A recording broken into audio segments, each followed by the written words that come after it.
Now Soleiman was in turmoil. His emotions, strange, alien emotions, were battling inside him. What was this fire burning in his chest? Was it anger? Rage? But for whom? For Firewolf? That didn't make sense. Why would honesty and boldness stir such chaos inside him? Yes, honesty. That was it. Rare, precious, almost extinct among humans. And here was this woman, direct, fearless, unafraid to demand love like it was her birthright. Soleiman realized he wasn't rejecting her. He was rejecting himself, clinging to old teachings of the kingdom. And yet, despite his confusion, he wanted a private moment with her. So when the chance came, he invited Firewolf under the big tomato tree, its heavy red fruits hanging like ornaments above them. Firewolf, of course, thought it was a date, and wasted no time teasing him with absurd jokes and playful flirting.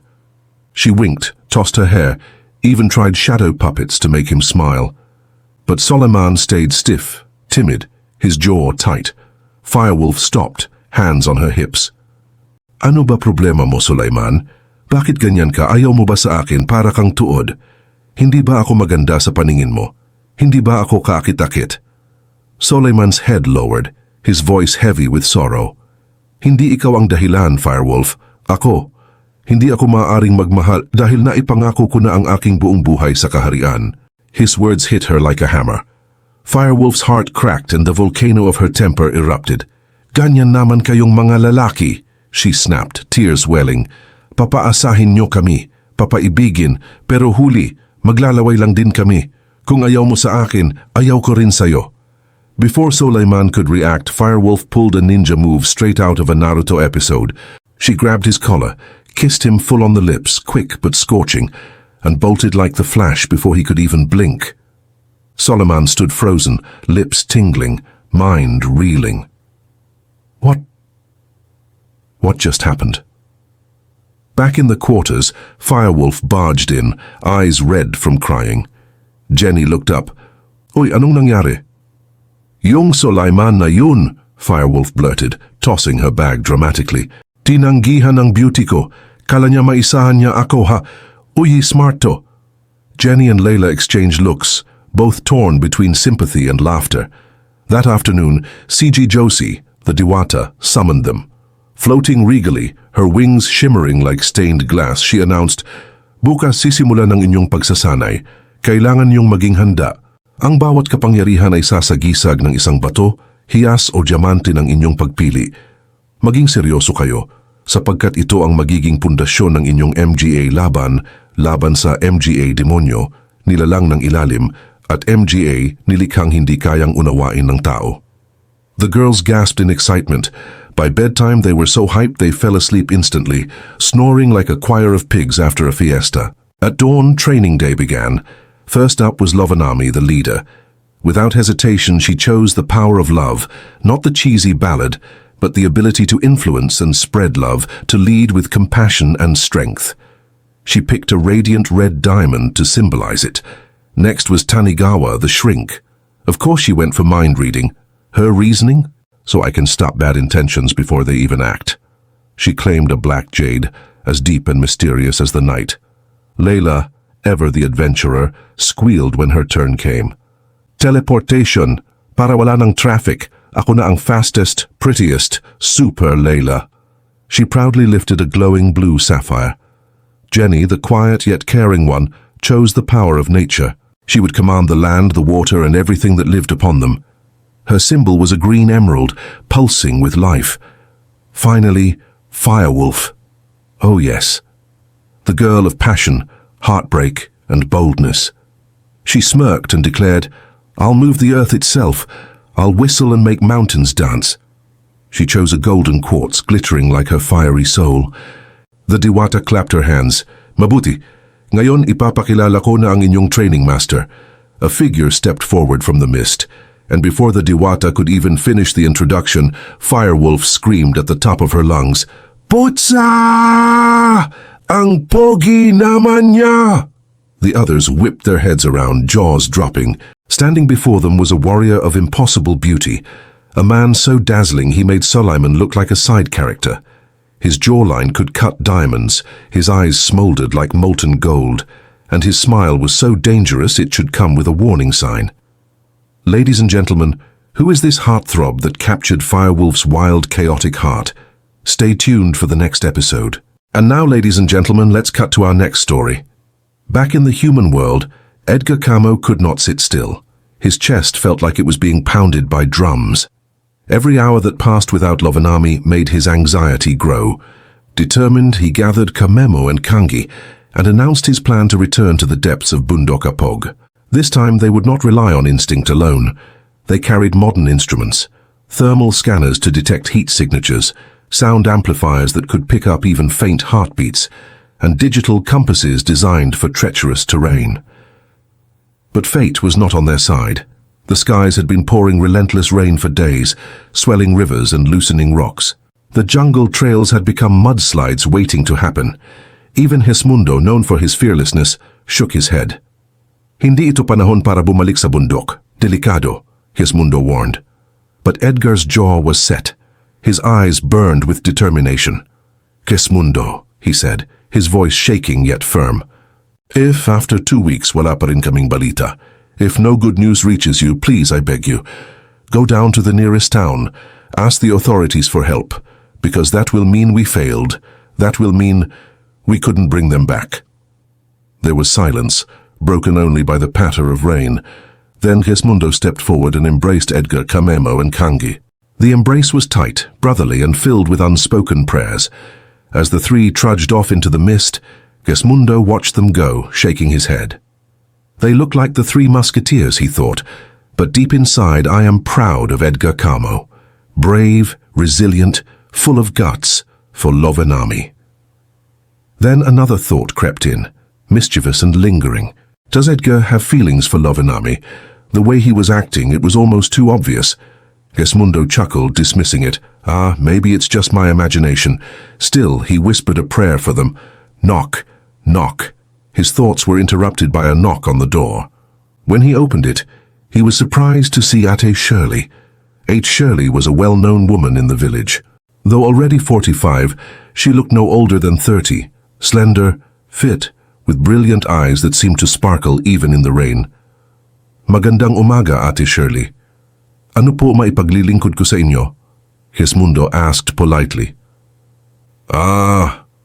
Shirley stuttered, cheeks faintly pink. Nabalitaan ko ang mga nawawala nating bisita. Itatanong ko lang sana kung ano ang pwede kong maitulong. But as she spoke, her gaze kept drifting, not to his face but lower, to his wide chest, his broad shoulders. She bit her lip, fighting the urge to reach out and touch his face. Gosh, she thought, Hismundo is still so hot. Trying to stay composed, Hismundo explained that Edgar, Kamemo, and Kangi had already begun a rescue operation. Wala na po tayong magagawa ngayon kundi maghintay, he said. Shirley nodded, thanked him, and prepared to leave, but not without sneaking one last quick peek at his chest. As she walked away, she couldn't resist singing a few lines of her favorite song under her breath. Kailan mo mapapansin yang aking lihim? Back in the kingdom of the Diwata. The 5 Sangres-to-be gathered before their new training master. And oh, what a master he was. Tall, broad-shouldered, with a smile so radiant it could melt glaciers, Yetit stood proudly before them. His presence alone commanded attention. I am Jaitits, he announced, his voice rich and steady. I will be your training master. Please bear with me. I will teach you all aspects of combat you need to master your powers, but be informed, his gaze sharpened. For the time being, I have asked CG Josie to temporarily disable your powers. You will not use them until I deem you ready. The group nodded seriously, but one of them was not listening. Firewolf. Her eyes glazed over, her lips curved into a dreamy smile. Her mind was nowhere near the training ground. In her imagination, she and Jaitits were strolling hand in hand through fields of golden grass, dining under the stars, maybe even slow dancing to an invisible violin. A mischievous giggle slipped past her lips, catching Jenny's attention.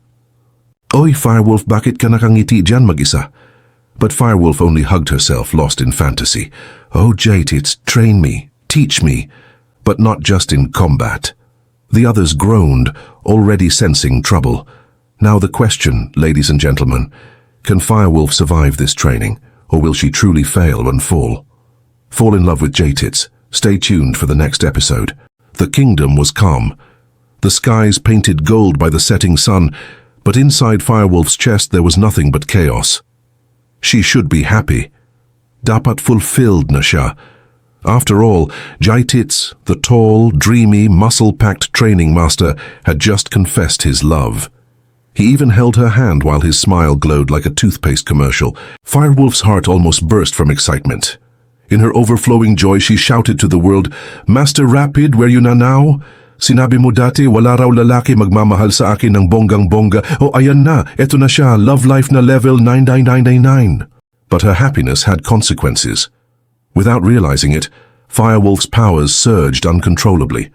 Rocks lifted, the mountains groaned, and a violent quake rattled the entire Bundok Apog.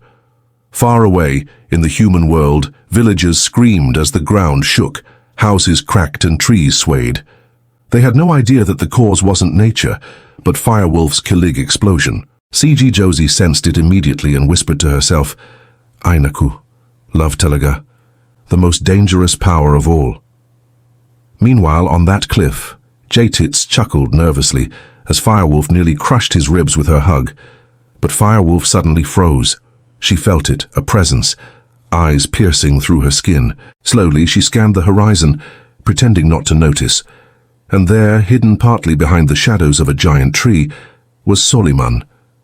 Her first love, her first rejection, the one she thought she had moved on from.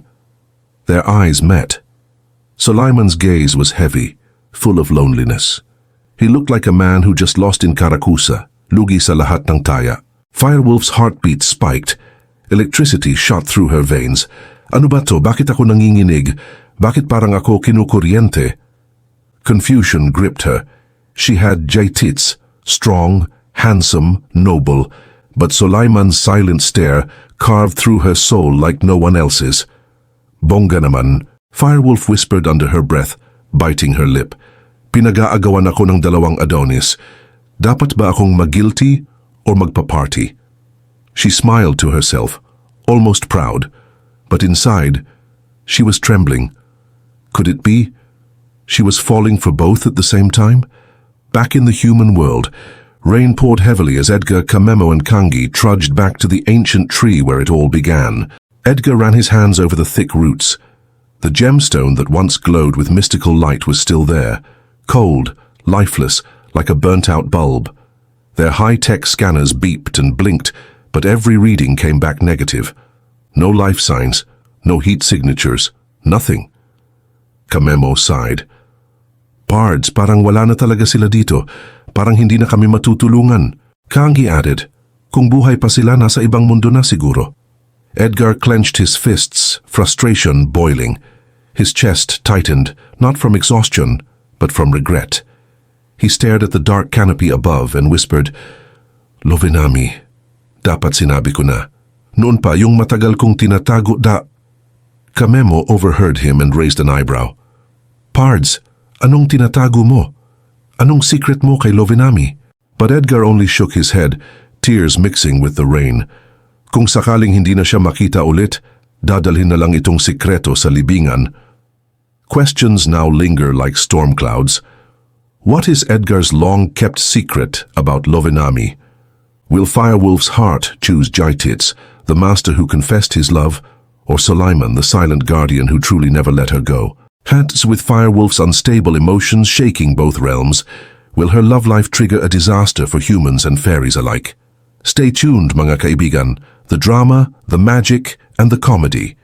It's only getting hotter. Magandang araw mga kakwento. Ngayon ihahatid ko sa inyo ang isang kwentong pumipiga sa puso. Ang kwento ni Firewolf. Sa tahimik na gabi, nakaupo si Firewolf sa gilid ng bangin, pinapakinggan ang mga bulong ng kanyang puso. Sino nga ba talaga? Si Jatits o si Suleiman? Isipin mo dati simple lang ang buhay niya. Walang gulo, walang komplikasyon. Ngunit ngayon dalawang lalaki ang nagbibigay kulay sa kanyang mundo. Si Jaitits, ang matatag na sandalan ang laging nandiyan, halos perpekto sa mga mata ng marami, at si Sulaiman naman, ang unang nagpatibok ng kanyang puso, ang taong hindi niya maialis sa isip kahit anong pilit niya. Bakit nga ba ganito, bulong ni Firewolf sa hangin habang hawak ang kanyang dibdib na parang gustong pumutok? Kung pwede lang magkaroon ng dalawang puso para walang masasaktan, hindi niya alam sa di kalayuan, nakikinig si Jaitits sa kanyang mahinang pag-awit. Bawat nota, bawat himig ay nagtatanong, para kanino nga ba ang tunay niyang pagmamahal? At doon sa lilim ng puno, tahimik na nakikinig si Sulaiman. Bawat salita ng awit ni Firewolf ay parang karayom sa kanyang puso. Pareho silang nasasaktan, pareho silang nagmamahal. Mga kakwento, minsan sa buhay natin, darating tayo sa punto kung saan kailangan nating pumili. Hindi madali, pero kailangan. Dahil sa huli, ang tunay na pagmamahal ay hindi tungkol sa pagpili ng perpekto, kundi sa pagpili kung sino ang handang tanggapin ang ating mga imperfection. Kung nagustuhan ninyo ang kwentong ito, huwag kalimutang mag-subscribe sa ating channel at i-click ang notification bell para sa mga susunod pang kwento. Maraming salamat sa pakikinig. Hanggang